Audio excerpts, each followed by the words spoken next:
সমবয়সী ভাইরা ভাইরা জীবনে দল একটাও ছাড়ি নাই।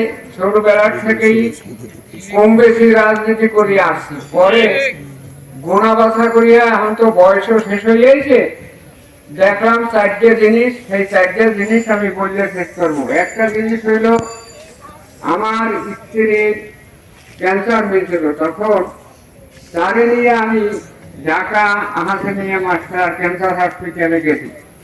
যাওয়ার পরে যেই বলছি যে আমার বাড়ির সর্বনাশ, ভাইজান যে কি আদর পাইছি আর কি যত্ন পাইছি, চোর গুন্ডাও ধারে আসে নাই, বুঝলেন। এই একটা আর একটা হইল, আমি একবার ঢাকায় সম্মেলনে গেছি, সেই জায়গাতে এই এলাকার সম্মেলনে গেছি। একটা জিনিস মার্ক করলাম যে নামাজের আগে সমস্ত মিছিলকারীরা উজু করিয়া প্রস্তাব করিয়া উজু করিয়া প্রস্তাব করিয়া নামাজে দাঁড়াই গেছে।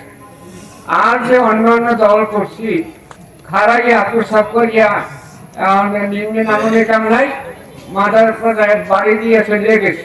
এটা অভিষেক করছি যে এই একটা আদর্শ পাইলাম নামাজ। দ্বিতীয়ত পাইলাম সম্মেলন, পাইলাম হাত পাখা, পাইলাম পাক পবিত্র। তৃতীয় কথা হইল যে ইহুদিরা বারে বারে আমাকে নবী করিম সাল্লাল্লাহু আলাইহি সাল্লামের নামে ব্যঙ্গচিত্র করে। আর কোন মায়ের ভিতরে দেখি না যে এটার প্রতিবাদ করবে। এই মুক্তি সাইডে হাত থেকে লাফাই পড়ে, এবং আমিও কয়েকবার তার সাথে প্রতিবাদ সবাই গেছি। নবী করিম সাল্লাল্লাহু আলাইহি সাল্লামের ব্যঙ্গচিত্র করে ওই জন পোপ ইতালির, সে করছে একবার। এইভাবে ওই রচিত সিদ্দিকী, এই সমস্ত লোকের এরাই এই মুক্তি সাইডের এই আমার হুজুরির এই আগে ইসলাম রক্ষার জন্য দাবাই করে, যাতে মৃত্যু হোক আর ভালো হোক। এই তৃতীয় কথা হলো, আমরা এখন এই সবাইকে বলি, ভাইজান এই চরমনায় একটা প্রদীপ, আমি যেখানে মেম্বারিতে দাঁড়াইছি, বাড়িতে একটা লোক যদি আগুন গঙ্গার বাড়ি গেছে তো মনটা বড় কষ্ট পাইছে।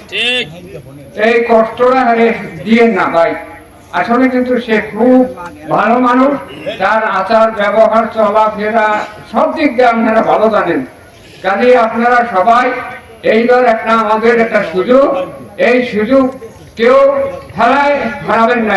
আমার বিশেষ অনুরোধ, এখন সবাই মাকড়া আছে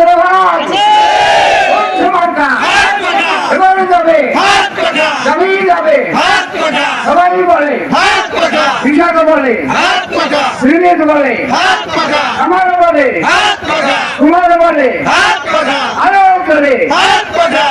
আসসালামু আলাইকুম।